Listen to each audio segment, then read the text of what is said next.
Welcome to your Daily 5 for Tuesday, October 22nd, 2024. I will credit this 5 to friend of the show, Ant Pruitt, who suggested I make an actual episode out of some feedback that I had sent in response to episode 52 of his Everyday People podcast that he and his wife do, that you can find links and information on over at antpruitt.com. And of course, I'll have a link in the show notes. And as part of that feedback, and I'm not going to tell you what it was, go listen to the show and you'll understand the genesis of this, but part of it concerned the way that people interact with their phones, which is often to be distracted by them. And one of the things that I had said as part of that feedback was that I don't get distracted very often by my phone. I actually have it set up in a very specific way, and I have a very specific way of responding to it that keeps me from wanting to always look at it.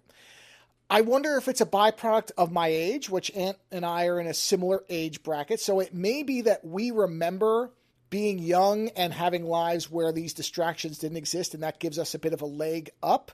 But I also think it's just making a couple of very simple conscious decisions on where the attention that I have should be aimed.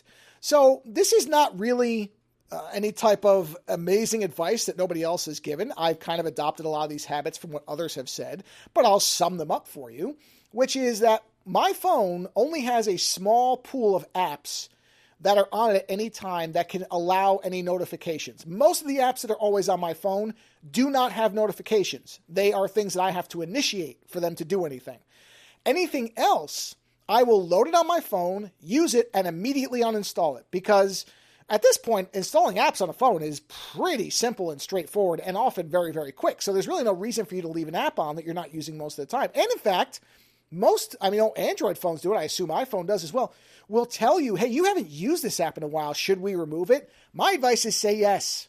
And I also have my notifications specifically tuned that the few things that can actually notify me are dedicated to people who actually, and things that actually matter.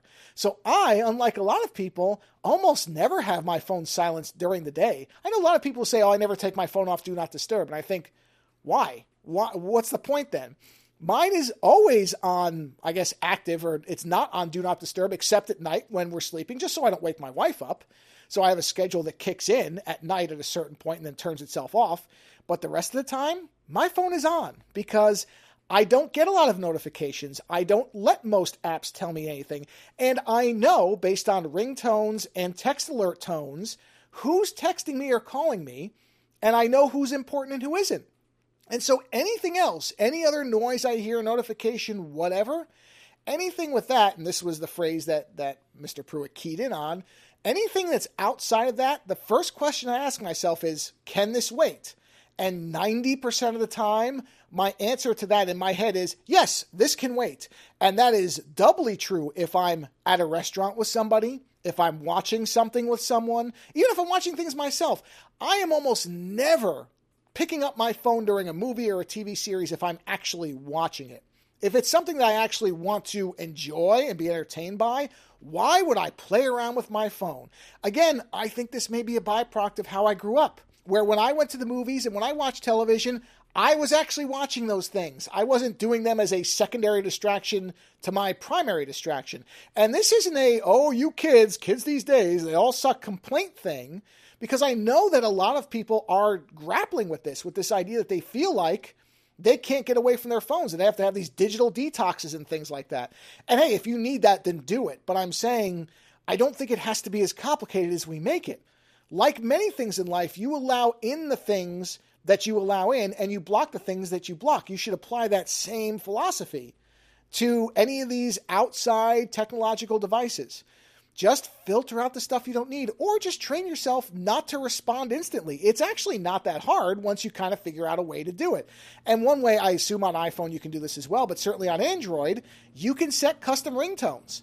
So I have a small pool of people who know if there's really an emergency or something important, you can call me, they have my number, and they have a different ringtone than any outside or unknown caller. When I hear that ringtone, I respond, no matter what, to make sure nothing is wrong. Anything else, let it go to voicemail. Again, you don't need to turn your phone on to Do Not Disturb to do this. You just have to ask yourself a very simple question. Can this wait? And if the answer is yes, then let it wait. It's actually just a really good practice to approach everything by. So there you have it, my advice for life. Later.